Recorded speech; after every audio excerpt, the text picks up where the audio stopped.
Alright, so I am going to make a video on my 2006 Polaris 700 Classic. I'm actually getting this thing ready to sell it. Right now, let's see, where's the key again? If I turn the key, yep, battery's dead. This is actually the old battery from the Predator, and so, it doesn't even fit in there. So I am going to go and take the other battery out of my other snowmobile and switch it out and just get a new battery for my other snowmobile then. Just so that this one's got a good battery so that when I go to sell it, it'll start right up and be good to go. This snowmobile actually back in like January, I had to do a bunch of work to it. I put a new top end in it. I put a new cylinder on it. As you can see, that one's a brand new cylinder. Yep, right there. That wasn't cheap. Put a Wiseco top end in it. It's got like 6,600 miles on it, maybe 67. I switched out the fuel rail because the other one was bent. I put new intake boots on it. Let's see, I think that there was one more thing. I don't know. When I had it apart, I cleaned the reeds and everything up real good. I went through the power valves and just pretty much got everything done right. Yeah, that was definitely interesting because this motor is so heavy. I actually had a cherry picker the first time I pulled it out. Well, I guess the second time too. But, the first time, so the problem was it would go into like a limp mode, and then I cracked the cylinder on the top by where the rings go, so it was leaking compression into the coolant, which definitely wasn't good. It was just overheating. But so that's why I ended up with a new cylinder. And then my problem was one of my crank position sensors wasn't reading, so I had this one. Went to the shop and they let me borrow this one part that out 900 motor, has the same stator and crank position sensors and stuff. They said, here, just try this, ohm it and test it out, and if it's good, then then just switch it out, and then you can bring it back and we'll settle it and do the deal. So I did that, and I guess mine must have had a broken wire or bad connection because it was losing connection. So I switched that out, and that was my whole problem the whole time. But I didn't work on these back then, and I wasn't working on stuff, I wasn't that mechanically inclined. So I just went straight into taking it apart. It was back when this was still my dad's sled, and so then got everything done. It's got this nice sticker kit on it and everything. It actually looks really sweet, but now I got the newer one downstairs or in the other garage. And this thing is I think 525 pounds or something. And the other one's definitely in the 400s. This one's actually a 700. In case you guys didn't catch that. And it definitely still puts down pretty good power. It's just pretty heavy, being a trail sled and all that. So I am definitely gonna just switch over to the other one this year, because that one is definitely gonna be a lot more meaner of a machine than this thing. So I'm just gonna sell this, try and get my money back out of it, and I'm gonna go and get that other battery, get that switched out. So we'll get to the other sled now. Alright, so here's the other snowmobile. It's another Polaris. This one's 2013 Rush 800, and the battery's on this side. This one I'm actually gonna start another series on shortly, once the Predator's all done over there, and then I'll start working on this one. This one needs a new crank put in it, so I gotta get into the bottom end and do all that and put the motor all back together. So that should be a good series. and then get that thing going for winter, and pretty much have it all ready. But there's the battery right down there. Light is not that good over here. It's off in the corner. The Predator's in the work area. So this is what we're gonna have to deal with.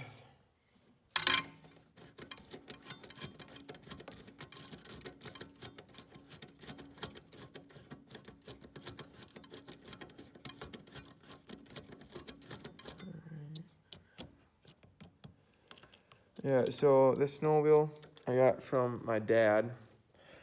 He was the one that broke the crank in it last year. And it only has like, I think maybe 500 miles on it.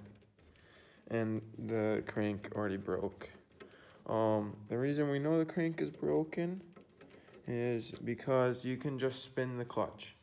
Like, it was running when it broke. And then, I'm in the battery, but it was running when it broke, and it just like went into a neutral. So we know that it runs. It's just it doesn't move because the crank end broke. I was undoing this bungee strap holding the battery down.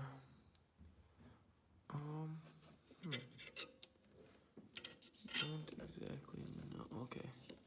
Alright, I'm gonna have to set the camera down for a second because there's a shield on the top and stuff. And then I'll pull the battery out.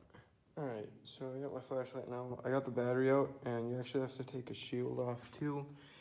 There's a little bolt that goes in down there, and I actually dropped it, but you know, it's all coming apart anyways, so. And then also, let me know for when I start working on this, should I put a different pipe on there? Like a can, I think they call them for these. Just pretty much delete the muffler and make it loud, or just, you know, keep it the way it is and just ride it. You know, just let me know. Now it's time to put the battery in the other one. So I'm back at the other snowmobile and ready to put this battery in there because that one doesn't have any juice anymore. So now it's time to take this cover, or like, what do you want to call that thing off? Oh, I'm trying to get the socket on. Right. Oh, it's the wrong size. Oh, okay. This one.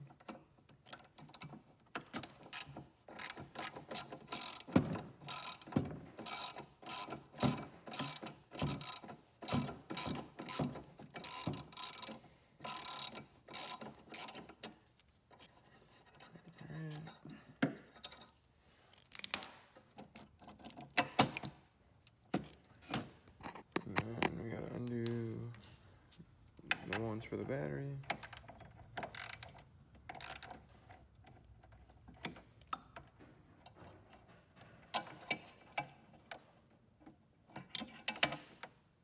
This one's kind of tricky to do because the ground cable was replaced. The hole's a little big. See if I can get this side.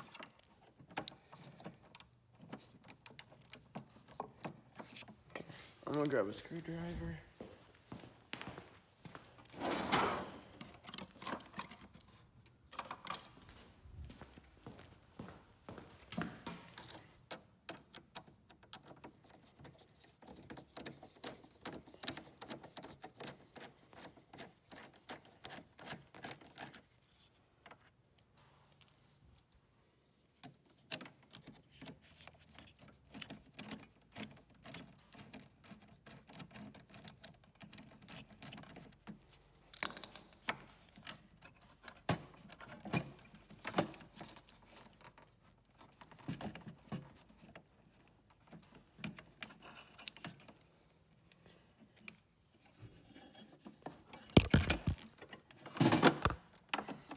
Alright, so I got that battery out. And now, make sure that you put the new battery in, positive to the red. And this one also had a spacer. That's how it was supposed to be. Spacer goes right there. And then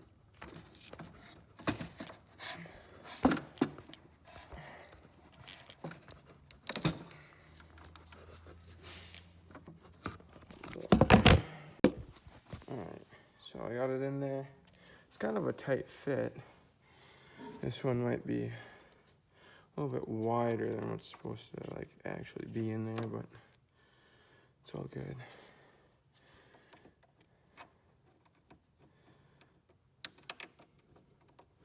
So I'm gonna get this tightened up, and then I'll show you what it's like. Or I'll cut back to when it's in there. Now the new battery's in there. There's the old one again. I'm just gonna put the side panel back up. A little broken.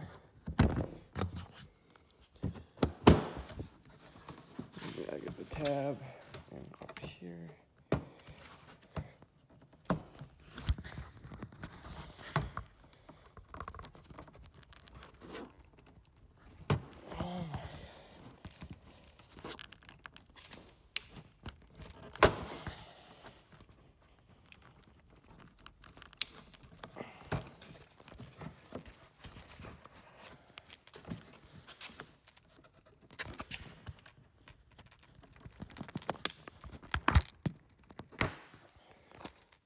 Jeez, okay, so I finally got that on.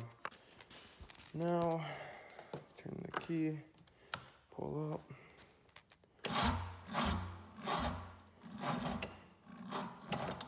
Alright, well, looks like this one also died from sitting over the winter. Now I gotta charge it up. So, let me do that, and then I'll cut back to it probably starting. Alright, so I got it on the charger now. Time to see if it starts.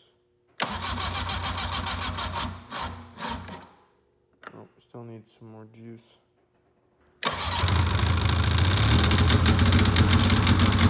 There it goes.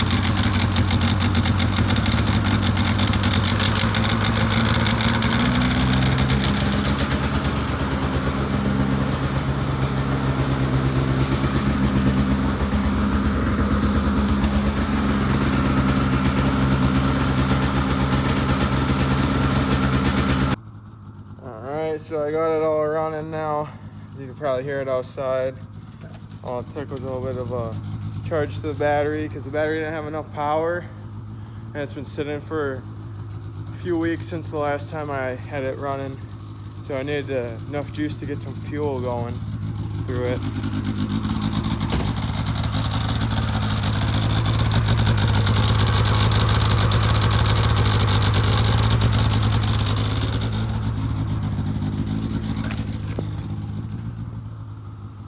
Yeah, so I'm just letting it run now so it can, the stator can charge up the battery. And then I'll post it for sale this weekend.